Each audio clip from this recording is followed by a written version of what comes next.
Do you need an investor? Do you really need an investor? Welcome back. You're watching ACIERO in Amsterdam. Today I'm back again with, do you need an investor? Do you really need an investor? Because most of you say we have business ideas and we want to join startup accelerators and we really need investors. So my first question most of the time to you is, why do you think you need an investor? Because if you cannot answer that question, why you need an investor, then you don't know why you need an investor. Because some of you think you need an investor because you need money to grow your business, which is logic. But one thing I'm always all about on this channel is starting small, not relying on someone else's money, not going in debt for for something. But I know it's difficult to grow businesses, but do you really need an investor? Because most of you have business ideas you can execute without investors. Believe me, this is true. Business idea you can execute without finding an investor. What are the reasons? Why do I think that you can execute that business idea without an investor? Because this is the thing. You join an accelerator, you're going to stay there 6 months, and the only thing is you're learning, doing presentations, learning actually how to ask for money, writing a business plan, learning how to convince people to invest, making sure you're a good leader and that kind of thing. Those are all good skills.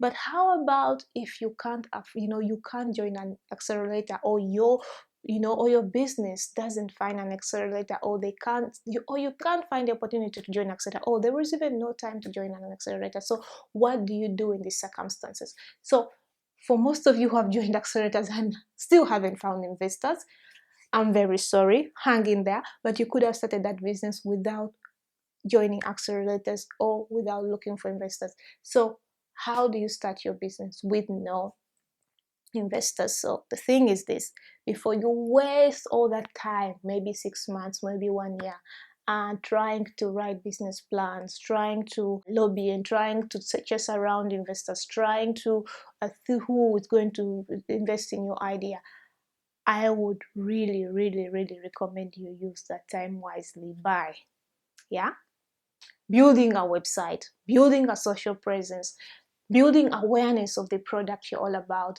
and making some sales on that products. Because and then you can, at least someone will see it and they're like, oh, I want to invest in that idea, which is great. Most of you don't have a social presence.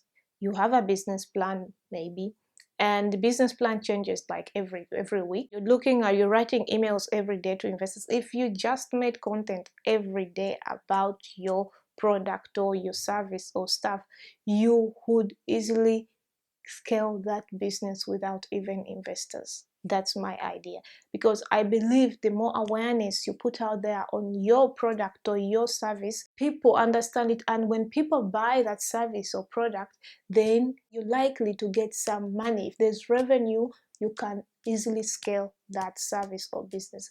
So before you go on and run around and write business plans and lobby around and waiting for people who are not going to give you their money, because the first thing that's very, very difficult, what people don't understand, is it's difficult to convince someone. You can't convince people. People already bought into the idea. If you didn't build awareness around this product, why do you think that you're going to convince a group of people in a certain room to invest in your idea? It doesn't work like that. They either buy it, or they know it will work, or they won't. You're not going to convince them in those 30 minutes you're standing in the room. That doesn't work like that. They know the industry, they know where the money goes, they know where they invest in. So you coming in and telling them, oh, look, I can do this for you. If you invest in this, I can give you this money, you can get that kind of equity, which is okay. But if they don't see it, it doesn't work. So before you lobby around doing what, waiting, wasting time, finding money, which you're not going to find, most of you, just start without an investor. Try to scale your business without investors. Try to build awareness of your business, and then just start. Those are my ideas on how you can start without investors. And do you really need them? I don't think, because I've started so many businesses and I have never had investors.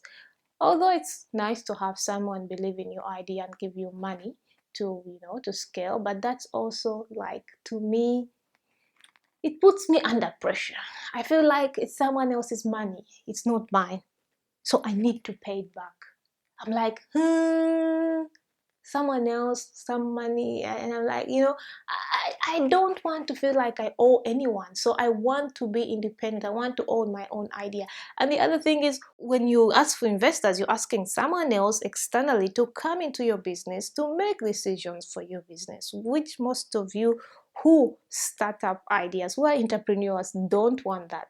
So my recommendation is, don't do it. Don't go asking for people's money because you won't like the outcome. If you're new here, thanks for watching.